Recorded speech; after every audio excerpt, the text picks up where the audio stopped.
Hello students, wave optics अभ्यासत आहोत.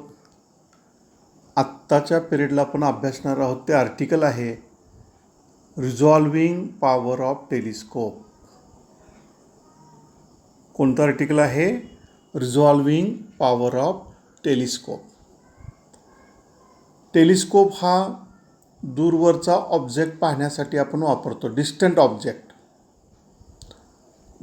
Object for example आपण स्टार्स असं म्हणूयात, ते सेल्फ ल्युमिनस आहेत, हे इथं लक्षात ठेवायचं आहे. जनरली सेल्फ ल्युमिनस ऑब्जेक्ट्सच आपण टेलिस्कोपमधून पाहतो. टेलिस्कोप म्हणून इथं दाखवलेला आहे AB हा एक ऑब्जेक्टिव्ह लेन्स आहे आणि या लेन्सवरती दोन पॅरलल लाईटचे सेट्स घेतलेले आहेत. पहा, एक कंटिन्युअस लाईनने दाखवलं आहे आणि दुसरा डॉटेड लाईनने दाखवलं आहे. ज्या दोन सोर्सेसपासून हे लाईट वेव्ज आलेले आहेत त्यांच्यातलं अँग्युलर सेपरेशन दाखवलं आहे. पहा, आता इथं आपल्याला लिनियर सेपरेशन महत्त्वाचं नाही ह्या आर्टिकलमध्ये. याच्या अगोदर आपण मायक्रोस्कोपचा अभ्यास केला त्यावेळेस आपल्याला त्या ज्या दोन ऑब्जेक्टचा आपण विचार करतो त्या दोन ऑब्जेक्टमधील लिनियर सेपरेशन महत्त्वाचं होतं. हे ऑब्जेक्ट खूप दूरवर आहेत आणि म्हणून यांच्यामधलं अँग्युलर सेपरेशन किती आहे ते महत्त्वाचं आहे. आणि इथं आहे ते theta is the angular separation between the two sets of the light waves. टेलिस्कोपच्या ऑब्जेक्टिव्हमुळं ह्या दोन पॅरलल रेजमुळं त्याची इमेज तयार होणार आहे. एका ऑब्जेक्टची इमेजला आपण आय म्हटलं आहे, दुसऱ्या ऑब्जेक्टच्या इमेजला आपण आय डॅश म्हटलं आहे. आता इथं आपण हा थीटा जो घेणार आहोत अँग्युलर सेपरेशन मिनिमम म्हणून, यालाच आपण लिमिट ऑफ रिझोल्यूशन असं म्हणणार आहोत. लिमिट ऑफ रिझोल्यूशनच्या डेफिनेशननुसार दोन ऑब्जेक्टमधलं कमीत कमी अंतर त्यावेळेस त्यांच्या ज्या दोन इमेजेस तयार झालेले आहेत ते आपल्याला जस्ट सेपरेटेड पाहायला मिळतील. त्यावेळेसचं हे अँग्युलर सेपरेशन आणि हे मिनिमम डिस्टन्स म्हणजे लिमिट ऑफ रिझोल्यूशन. आणि एकदा का लिमिट ऑफ रिझोल्यूशन मिळालं की आपल्याला रिझॉल्विंग पॉवर काढायला फार सोपं आहे. Resolving power is the reciprocal of limit of resolution.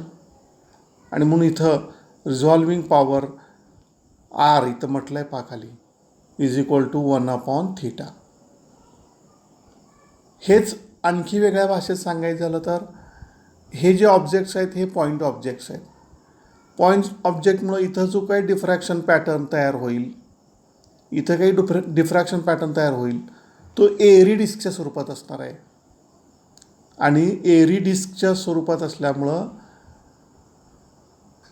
According to रॅलेस criteria I ह्या इमेजची जी काही फर्स्ट डार्क रिंग आहे ती I1ला कोइन्साइड व्हायला पाहिजे. म्हणजे थोडक्यात ह्या दोघांमधलं आय आणि आय डॅश ह्या दोघातलं हे जे अंतर आहे हे अंतर म्हणजेच फर्स्ट एअरी डिस्कची रेडियस असली पाहिजे. तसं असेल तर आपण हा थीटा म्हणजेच लिमिट ऑफ रिझोल्यूशन घेऊ शकतो. आणि इथं आपण तसं अझूम केलं आहे. परत मी रिपीट करतो आहे, काय म्हटलं आहे? दोन पॉईंट ऑब्जेक्टमुळं तयार होणारा डिफ्रॅक्शन पॅटर्न हा एअरी रिंगच्या स्वरूपात आहे, हे पहिल्यांदा लक्षात घ्या. आत्ता ह्या दोन डिफ्रॅक्शन पॅटर्नमधला रिलेशन जोडताना आपण असं म्हणणार आहोत की आय हा पहिला पॅटर्न आहे, त्याची जी पहिली डार्क रिंग आहे ती आय डॅशला कोइन्साइड होते. म्हणजे थोडक्यात पहिल्या डार्क रिंगची रेडियस म्हणजे ह्या दोघातलं अंतर, ह्या दोघातलं सेपरेशन असं असेल तर ते दोन ऑब्जेक्ट जस्ट रिझॉल्व्ड असतात आणि त्यावेळेस हा थीटा जो आहे हा झाला लिमिट ऑफ रिझोल्यूशन. स्टुडंट, मी परत रिपीट करतो आहे, काय म्हटलं बघा, ह्या दोन इमेजेसमधलं हे जे अंतर आहे हे अंतर म्हणजेच फर्स्ट डार्क एअरी रिंगची रेडियस असं असेल तर हा थीटा म्हणजे लिमिट ऑफ रिझोल्यूशन.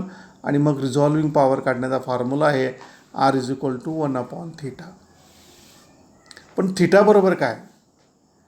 तर एअरी डिस्क एरी रिंग याची थेअरी जर आपण इथं फ्रॉड ऑफ डिफ्रॅक्शनला अप्लाय केली तर एका डिफ्रॅक्शन पॅटर्नचा मिनिमा हा दुसऱ्या डिफ्रॅक्शन पॅटर्नच्या मॅक्झिमाला पाहिजे.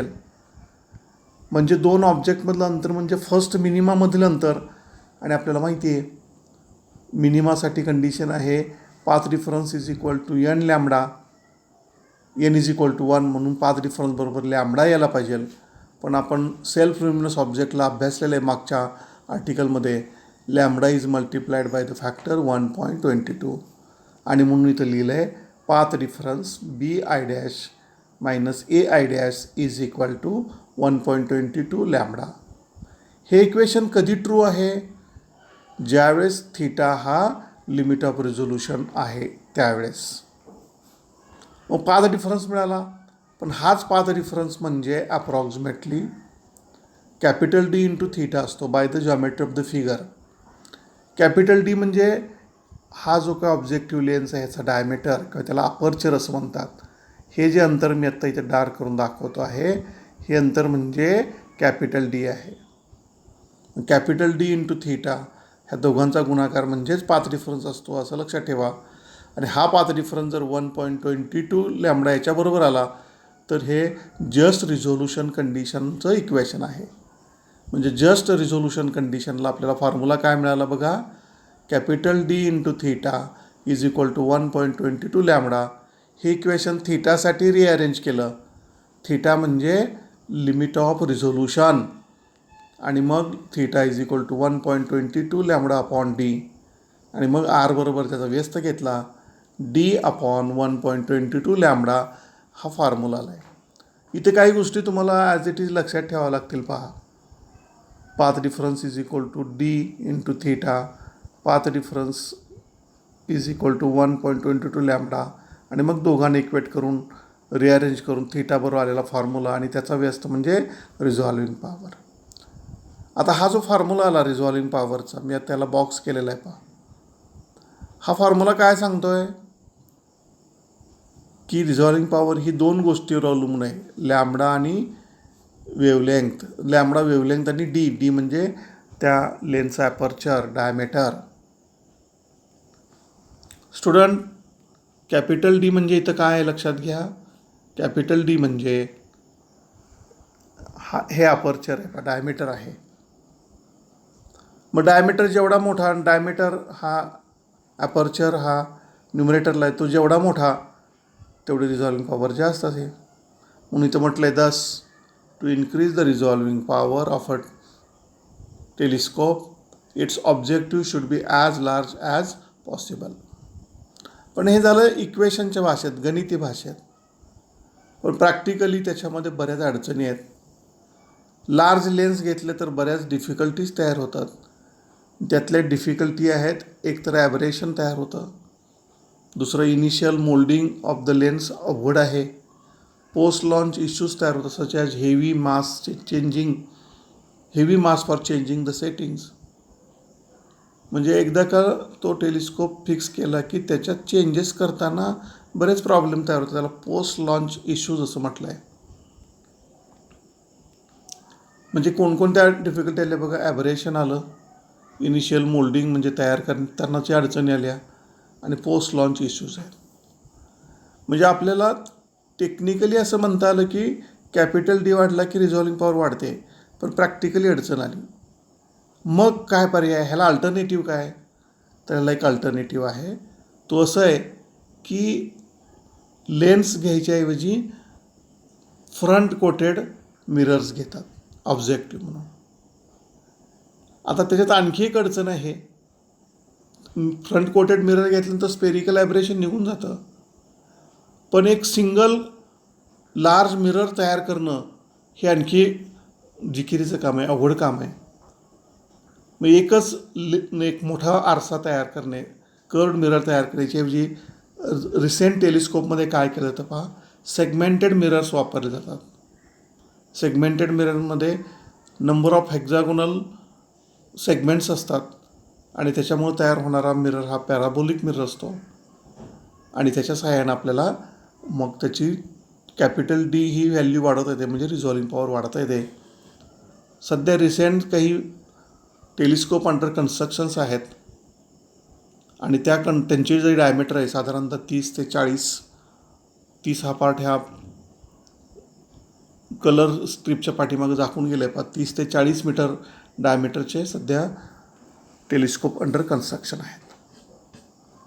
म्हणजे पहा, हे एवढ्या पार्टमध्ये आपण 3 बाबी पाहिल्या. पहा, एक रिझॉल्विंग पॉवर ऑफ टेलिस्कोपचं एक्सप्लेनेशन फॉर्म्युला, रिझॉल्विंग पॉवर वाढवताना येणाऱ्या अडचणी आणि त्याला अल्टरनेटिव्ह काय. आता याच्यानंतर याला जोडून एक छोटासा भाग आहे, तो अभ्यासूयात, पुढं जाऊयात.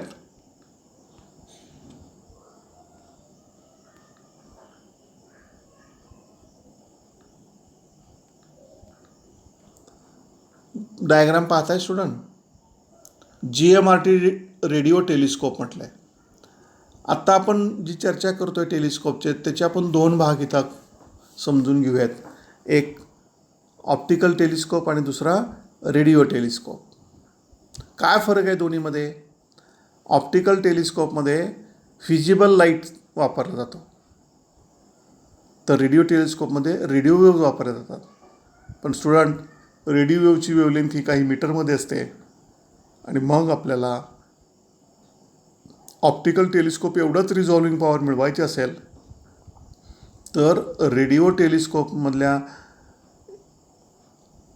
अँटेना जे आहेत, रेडिओ टेलिस्कोपमध्ये आपण जे काही इथं दाखवलेलं जे डिश वापरतो आहे, डिश स्वरूपातला जो अँटेना वापरतो आहे, याच्या डायमीटरमध्ये खूप मोठा वाढ होते.